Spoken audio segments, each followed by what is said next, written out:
So good evening everyone. So welcome to Opa Waldo Korean class. And this time, I'm going to discuss to you about the importance of using the honorifics, no? The suffixes honorifics, no? Ano po ba yung kahalagahan nito pagdating sa pag-aral natin ng Korean language? Okay? So stay tuned everyone and watch for my video today or video this time so that masundan nyo kung paano po siya gagawin. Okay? So here we go. So we have here the ushida. Na ushida. Ushida or shida, no? Can be ushida or honorific, no? The honorific suffix. Okay? So, for example, no, bigyan po kayo natin ng example.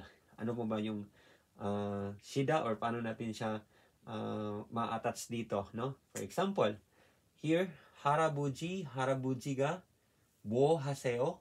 Okay? So this one, makikita natin na yung verb natin, or verb stem hada, are very base form verb, or yung pinakaano natin talaga, yung pinaka base or pinaka basic natin na verb doon is hada, no? Hada instead of heyo, no? Because hada, when we conjugate into present tense of the verb, magiging heyo, no? So dito guys, we are going to connect the ushida honorific suffix. So kailangan nating tanggalin for example, this one, no? So mamaya, and my next explanation, andun po lahat. So hada, so plus shida. So mangyari, ha, so this one become sho or se, no? Ha, se, yo. Okay? So that's why, kasi nga, bakit ginagamitan siya ng shida? No? Bakit ginagamitan ng seyo?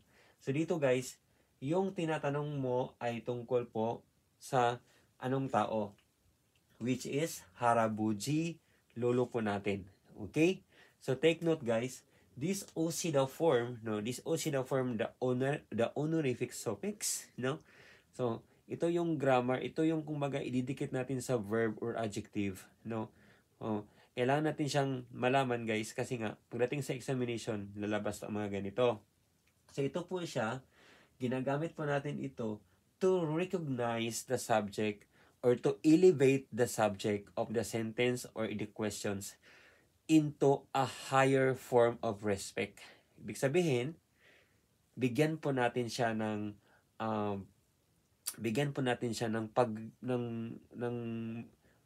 pagrespeto, no? Matinding pagrespeto para po mas ma-elevate yung pangalan niya, hindi lang lolo. So, dito sa Korean is iba po yung traditional nila, how to speak, how to deal with a conversation pagdating sa mga nakakatanda, the elders, the seniors, okay? So, yan po yung purpose of the honorifics na nokpimal, no? The honorific. Yan po, didikitan yung verb or adjective ng shida. So, this one nagiging haseyo, okay? Then, in my next, this board, whiteboard, after nito, idudugtong ko lang yung isang explanation ko paano po gagawin, okay? So, yung sagot is, yung dito, like, ito yung somewhat a conversation between, for example, tayong magkakapatid. So, parang kaming magkakapatid, nag-ano kami, having a conversation kung anong sabi ng kapatid ko, for halimbawa, harabuji ga bo haseyo. So, anong ginagawa ba? Bo, what? No? What? No? Anong ginagawa ng lolo? Oh, what did our grandfather do? No, sabi dito, sabi ko naman, for halimbawa, televisionul poseo. Okay. So, our very base form here, puda, is to see. Okay? So, dito, haseyo, do, hada, do, puda, see. Poseo. So, si lolo ay nanonood or tumitingin, no? O dito, gagamitin natin sa nanonood ng television, no? Televisional, what is all? All is our object, particle. Okay? Attached after the object of the sentence. No, televisional poseo. No? So dito guys, pagdating kasi sa mga elders or yung mga matataas na posisyon minsan, or most probably yung mga nakakatanda talaga guys, gagamitan as always with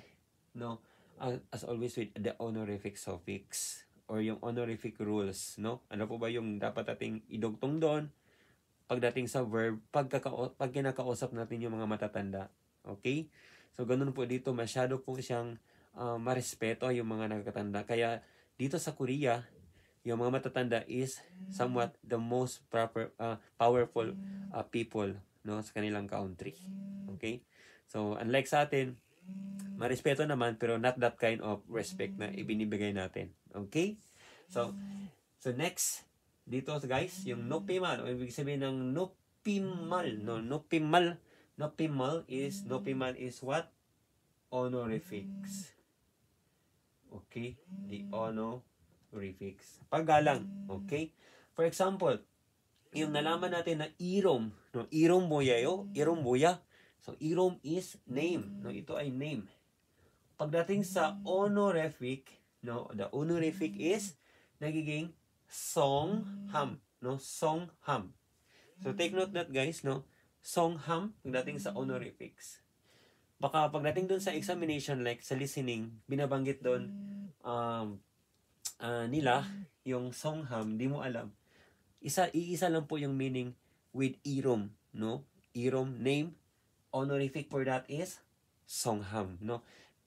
Hindi po to madalas din i-discuss during the Korean class kasi nga somewhat very very interesting na siya na topic. Kumbaga, very deep na siya, no? Masyado nang malalim para i-discuss. But somehow, some other teachers, the Korean instructors, are also discuss about the honorifics, no? Yung mga konti-konti lang. Kasi masyado siyang broad yung masyadong mahaba-haba yung discussion when you say honorifics. Kaya pagdating sa review, maganda at madatnan nyo, no, you encounter this kind of lesson for somehow that will help you a lot pagdating sa APS TOPIK exam or even the TOPIK exam here in Korea. No, hindi lang mga APS TOPIK aspirants yung nanonood sa akin, mayroon ding mga gustong mag-exam ng TOPIK dito sa South Korea for A7-4 or A7 visa chains. Okay? KIP is the most tawag nito is the more likely very informative. Okay? Maganda. Kasi kultura plus Korean language the KIP. Okay? So next, nai. So nai nun, no? So 저 나이는 26살입니다. Now, for example lang, nai is your age. Pagdating naman sa honorific pag mga matatanda, yon se, no? Pag sabihin mong ilang taon na si lolo, no? Harabuji yon se ga otoke or oteso, no? For example no? So use that yonse, no? Yonse pagdating sa edad pag matatanda yung kaharap natin. Okay? Hindi po pwedeng nai, no? Yung nai is is close friends, no? Kasing edad mo, close friends, kasing edad mo, or nakakabatang kapatid, or a younger children, no? Mga bata related to adult, tawag nito, isa pa, the teenagers, no, rather, no? Ajushi, no? Pwede din siya. Ajuma. Pwede din, pero depende po sa edad na natin, no? Pag medyo na higher, ajuma nga, pero higher naman yung edad, so use yonse. Okay? Kung magtatanong ka sa edad. Kasi magagalit yun sila, no? Pagdating sa exam, take note, nai, yonse. Okay, next. Sengil. Sengil is birthday. Birthday, okay? Sengirun, no? Sengirun, sengil is birthday. Pagdating naman sa honorific is Seng-shin, no? Seng-shin. Seng-shin. Now, Seng-shin is also same meaning with birthday. Okay? Another example is saram, no? Saram is a person. Saram or myong, no? Myong. So, most probably, pagdating naman sa honorific, magiging pun, no? So, ilan? For example, usually, ginagamit itong pun, no? Mute po ni Seo, mute po ni Yeo, no? For example, sa loob po ng restaurant. Pag pumasok po doon, or pumasok po kayo doon, customers. Si customers will be considered as applicable for honorifics, no? Maano po dito sa South Korea, pagdating po sa customer and the crew or the assistant or the store assistant relationship, pag dalawa yan, yung honorific po dyan, masyado po siyang emphasize, no? Mapapansin mo talaga, you will feel that one. Pag nandito na kayo sa Korea, may encounter nyo talaga ng mga ganyan, no? You're using seo, you're using the honorific one. Okay? Kasi nga, nirespeto nila yung customers because even in Philippines, customers are always right. Even wrong. Okay? So, dito naman, same pa din ng ganun, no? Although, we are foreigner dito sa South Korea, but somehow, ibibigay pa rin natin yung katulad ng sa Pilipinas na hindi tayo bastos. Nakita natin na as Pilipino, marespeto po tayo sa pagdating po sa mga pamimili, pagdating po sa lahat ng bagay. Okay. That's one of our asset as Filipinos. Okay? Very hospitable, very respectful. Okay? Tayo nun. Tatakbo sa atin yan. Okay? So, pun. So, always take note. This pun is also accounting units. This is accounting units for a person for honorifics. Kaya nga, pun. No? Same spelling with, kaparehan niya? Minutes. Okay? But take note, pag related to person or people, you're going to use the honorific term or this one, pun. Okay? Then another is mukta. Okay? Mukta. So, alam natin na yung mukta is very, very popular, no? Pagdating pag-aral ng Korean, mukta to eat, no? Mashida, very related. Mukta, mashida, mashida is to drink, no? But somehow dito sa Korea, pwede din gamitin yung mashida. Pwede din gamitin yung mukta sa like pag-iinom ng soju instead of mashida, no? Dito guys, pagdating nyo, parang tawag nito, malilito kayo. Kasi yung alam natin sa Pinas, ay ganito, pwede palang, pagdating dito, ay pwede palang gamitin to na term, pagdating sa mga ganito, kahit na inumin yung soju, instead of inumin, so soju, mogoso, like that, okay? So, wag niyo nang masyadong intindihin yung sinabi ko, but somehow dito yan sa Korea na yan, pagdating nyo dito, saka nyo may realize, na tama pala si sir, yung sinabi niya, na ganyan, okay? So, mokta, mashida. So, what is the honorific term? The honorific word is tushida. Tushida, okay? Tushida and chapsu shida. Chapsu shida, no? Chapsu shida. Okay, dalawa po yan. Either of these two are considered as honorifics. Okay, like tinatanong mo yung yung katrabaho mo na matatanda. Tapos, ang ginagamit mo mok, hindi po pwede ang mogo. Okay? So, tosyo, no?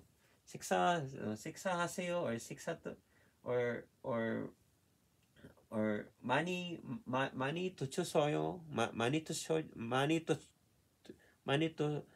shoyo. Okay? So mahirap po yung to chusoyo, to choyo. Okay. Chapsu shoyo, chapsu chusoyo. Okay? So next, chukta. Ito drink. Okay? Chukda is to die. No? So, yung mga namamatay. No? So, pag tinatanong ka, or somewhat,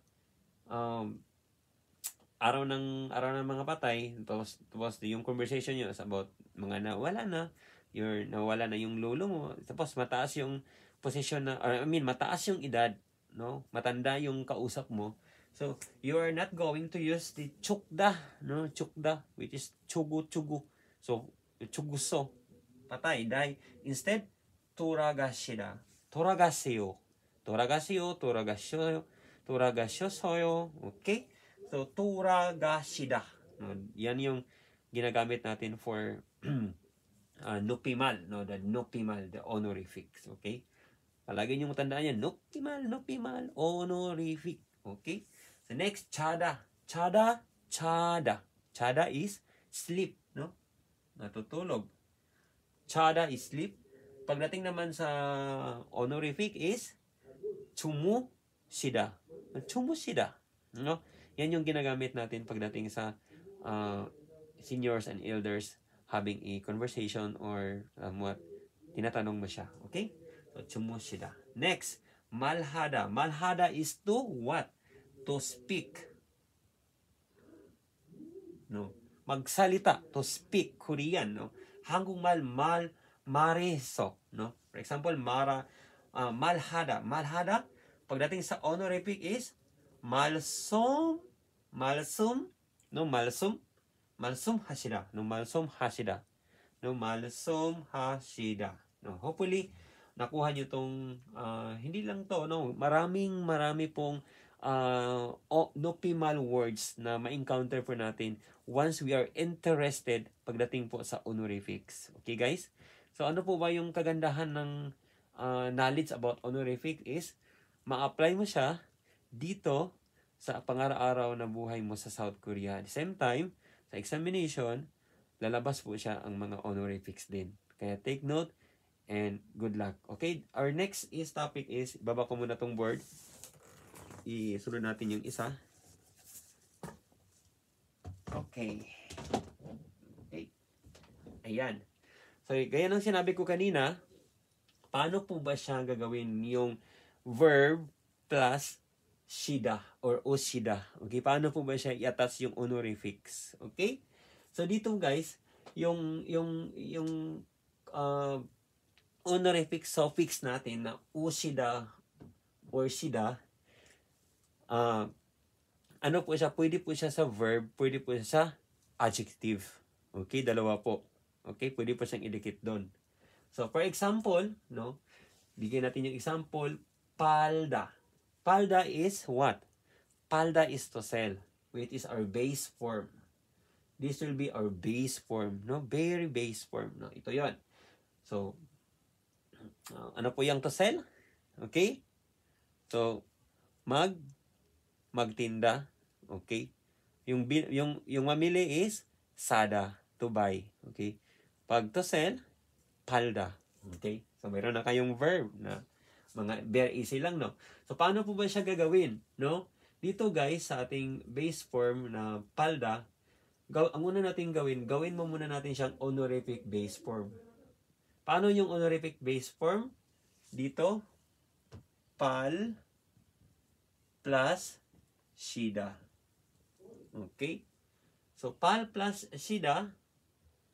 So, dito guys, hindi po muna natin siyang idiretso. No? Idiretso ng add ng shida. Why?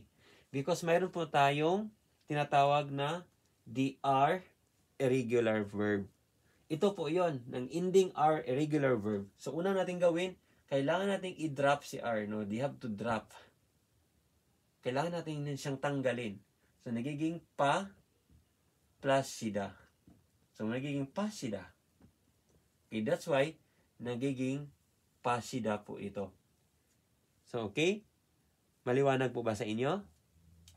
Kung bakit ang palda natanggal yung R, pagdating po, paggawin po natin siyang honorific base form, pupunta po tayo sa rules ng when a verb or adjective ending R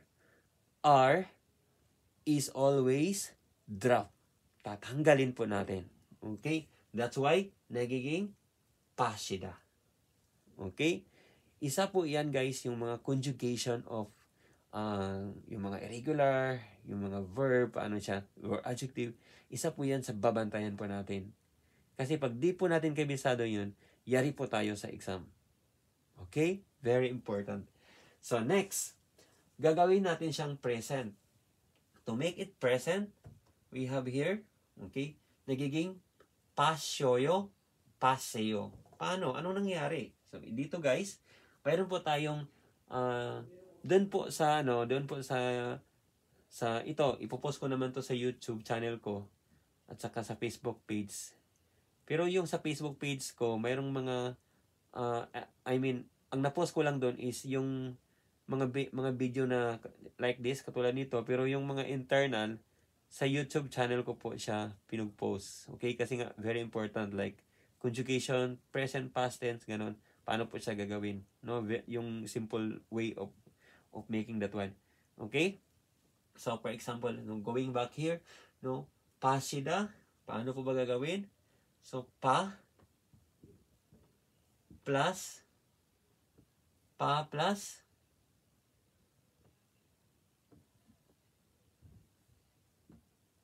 pasi plus oyo. Okay? The oyo form. So, nagiging pasyo. That's why nagiging pasyo. Guys, dalawa po siya. Pagdating po sa present tense ng using this honorific suffix, no? So, or honorific format natin. So, pwede po siyang either po, you can use this one, pasyoyo, the very formal, and paseyo, polite pa din at the same time, but somehow, ito yung usually nating nagagamit, yung seyo form. Okay? Hindi po siya, might be yung other term niya is please, but somehow dito, pag nilikit po siya ng verb, guys, same time, yan pa din yung, nagiging very, very respectful. Okay? Very respectful. Parang please na din, ganun. Talagang please naman ang meaning, no? Very, very elevated yung position ng subject. Masyado mong tinataas, no?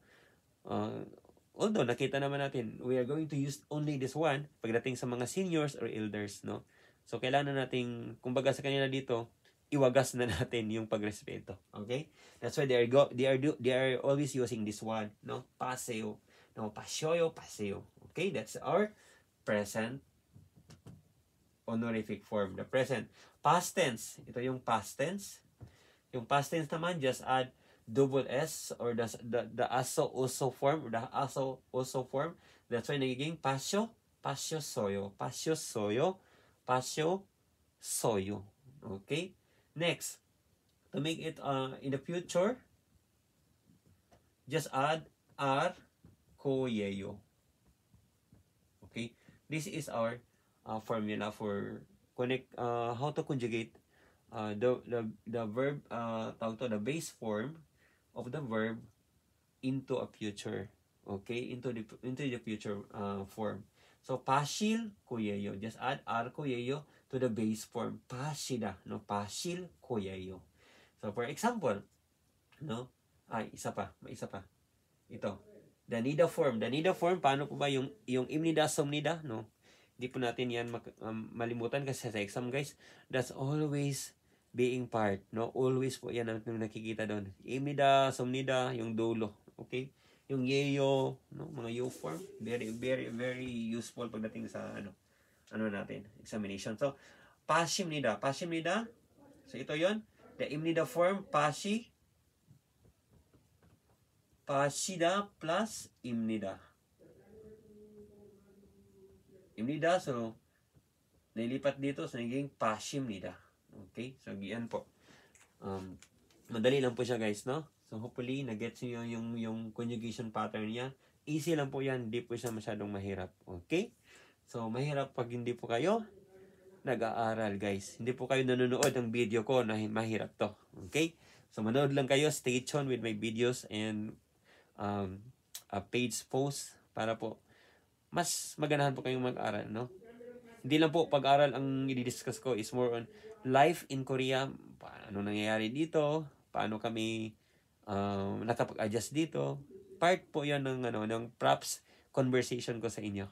At least may idea kayo, ganito po, ganyan pala sa Korea. Kaya ganun pala nangyayari kina Upawaldo doon. Okay? So, take a look this example, no? Harabuji nun. Use the topic marker. Nun, no? Harabuji is a grandfather. Our grandfather, Sijang is no? Sijang is what? Market. Palengke, no? Market.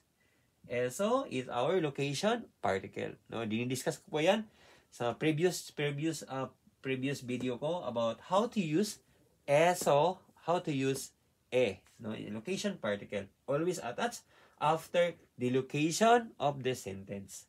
Next, 생선. 생선 is what? Fish. Okay? 생선, fish. 생선을, no, use this ul particle, object particle rather. No, ito po yung object particle. When the object ends with a consonant, you're going to add the ul pattern. When the object ending a vowel, add the rule pattern, the ul rule pattern. No? 생선을 파십니다. So 파십니다. 파십니다 is what? 파십니다 is selling. So my grandfather, it is our first clue. My grandfather is selling or sell. Anong tinitinda niya? Sell a fish in the market. Okay?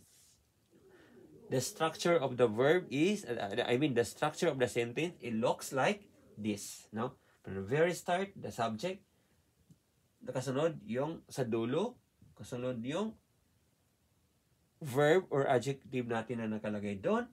Ano po yung nakalagay na verb doon? 파십니다. 파십니다, that is a very honorific base form of the verb. No, 파십니다. 파십니다, present form, the present form of honorific. No? 파십니다, honorific, palda to sell. Selling, ano pong tinitinda? 생선. 생선을, no? Fish. Eso, at the, in the, to the. No, yan yung mga possible na meaning. Nasa inyo na kung paano niyo siya i-apply.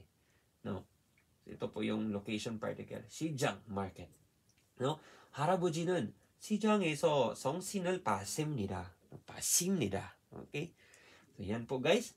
Another example. Uma는, uma is what? Apa, oma.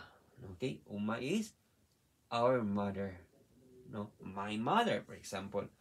My mother, oma는 운전하 is what? Driving. No? Ano po yung verb na yan? 운전하다, to drive. 운전하면서, 면서. Okay, while. Okay? While? Radio. Okay? radio를 들으세요. 들으세요 is what? Ito ay tutta. Tutta is what? Listen. No? Or hearing. No? Listening or hearing.